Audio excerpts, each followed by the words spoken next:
Katanya orang Jerman itu lebih disiplin ya dari orang Indonesia. Apa iya? Mari kita bahas di 7 aspek berikut ini. Yang pertama, ketepatan waktu. Jika membahas orang Jerman mungkin tidak lengkap jika kita tidak membahas ketepatan waktu mereka. Yang dimana jika mereka janjian jam 7, mereka datangnya jam 6.50. Sedangkan di sini kita janjian jam 7, belum tentu datang jam 7. Bisa jadi jam 8, jam 9, ataupun besok. Jadi apa yang bisa kita pelajari? Bahwa tepat waktu itu bukan masalah kaku, tetapi tanda nggak mau nyusahin orang dan menghargai waktu orang lain juga. Kalau aja bus tepat waktu, rapat tepat waktu, guru datang tepat waktu, siswa datang tepat waktu, kita tuh jadi lebih efisien ya, lebih damai. Dan nggak ada lagi drama-drama. OTW, padahal baru mandi. Yang kedua, tertib bukan patuh aturan. Di Jerman, orang jarang menyeberangi lampu merah. Itu jarang banget. Bahkan kalau jalannya kosong sekalipun. Kenapa? Karena di mindset orang Jerman itu, kalau aku ngelanggar sekarang, semua orang ikut. Kalau semua orang ikut, negara ini kacau. Jadi yang bisa kita pelajari, budaya tertib itu bukan karena takut polisi, tapi karena sadar kalau aturan itu ada untuk membuat hidup kita lebih tenang. Mulai dari antri, buang sampah pada tempatnya, sampai nggak motong jalur pun. Ini kecil, tapi efeknya gede banget. Yang ketiga, jujur dan to the point. Orang Jerman itu juga terkenal jujur dan langsung bahkan bikin kaget. Misalnya dia bilang, menurutku tugas kamu kurang bagus. Nah, tapi niatnya itu bukan untuk menyakiti. Mereka cuma menyampaikan eh, input mereka yang secara jelas dan juga efisien. Jadi pelajaran buat kita, jujur itu bukan berarti jutek. Kita bisa belajar ngomong to the point, tapi tetap sopan. Biar komunikasi di sekolah, kerja, organisasi jadi lebih cepat. Dan nggak muter-muter kayak sinetron India, 1.000 episode. Yang keempat, kesadaran lingkungan. Nah, Jerman itu salah satu yang paling top dalam hal kesadaran lingkungan. Mulai dari daur ulang, transportasi umum, energi yang terbarukan, semuanya dianggap serius oleh orang Jerman. Bahkan, tong sampah saja banyak jenis dan warna-warnanya. Kayak pelangi.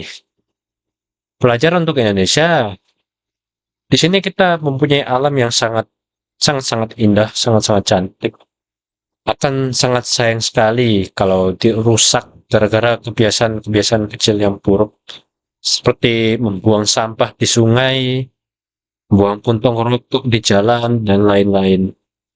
Jadi marilah kita mulai mengadopsi kebiasaan yang lebih bagus, seperti memilah sampah sesuai jenisnya, menghemat listrik, sampai nggak buang sampah sembarangan.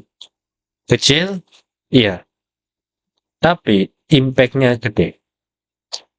Yang kelima, etos kerja dan profesionalitas. Di Jerman, kalau kerja, kerja, fokus. Bukannya kerja sambil scroll TikTok, lihat kucing gemuk, lanjut kerja, scroll lagi. Apa yang Indonesia bisa pelajari? Yaitu profesionalitas itu bukan hasil kerja yang profesionalitas itu bikin hasil kerja lebih berkualitas. Gak cuma cari cepat selesai aja, tapi cepat dan rapi. Maupun dalam sekolah, organisasi, atau kerja, konsistensi itu adalah kunci. Yang keenam, mandiri. Anak-anak di Jerman diajari mandiri dari kecil. Naik transportasi sendiri, mengatur waktunya sendiri, membuat opininya sendiri. Tapi ini bukan karena orang tua mereka tidak suka anak-anak.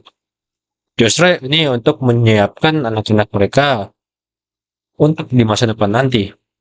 Jadi pelajaran untuk kita mendidik kemandirian itu penting.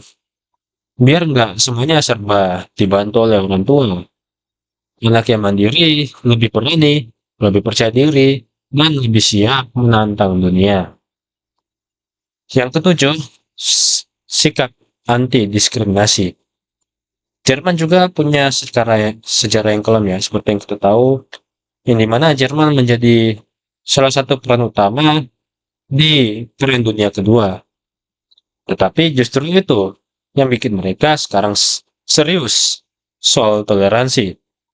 Mereka berusaha keras bikin masyarakat yang lebih inklusif. Walaupun sampai sekarang masih terjadi kasus segregasi dan rasisme di Jerman, tetapi tidak separah dahulu. Jadi pelajaran buat Indonesia, kita negara yang super beragam ya, dari Sabang sampai Merauke. Kalau toleransi kita kuat, maka negara juga makin kompak ya. Kalau gampang terpecah ya repot. Jadi, apakah Indonesia harus seperti Jerman? Enggak juga. Tapi kita bisa memetik hal-hal bagus dari mereka ya, banyak hal-hal bagus.